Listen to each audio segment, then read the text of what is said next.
আজকে আমি আমার ছোট বোন ও বড় বোনের জন্য সেই স্পেশাল ভাবে আচার বানাচ্ছি। আর যে সে আচার না, এই আচারটা হলো মরিচের আচার। ছুটকি, তুই এবার বুঝবি আমার সাথে পাঙ্গা নেওয়া। সামনে মাসে যেহেতু ছুটকির বার্থডে, তাই ছুটকিকে ঝালেরই আচার গিফট করা যাবে। Happy birthday to you.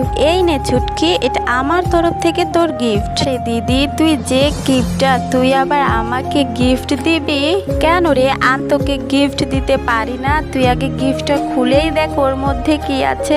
আরে গিফটটা তুই আমাকে কাঁচা মরিচের আচার দিয়েছিস। তুই এতই গিফটটাতে তুই আমার জন্য গিফট কিনতে পারিসনি? আরে ছুটকি, তুই আমাকে ভুল বুঝছিস। তুই বলেছিলি না তুই ঝাল খেতে অনেক পছন্দ করিস, তাই তোর জন্য আমি নিজের হাতে কাঁচা মরিচের আচার বানিয়েছি। আরে এটা তো আমি বানিয়েই নি, তুই খা তারপরে বুঝবি।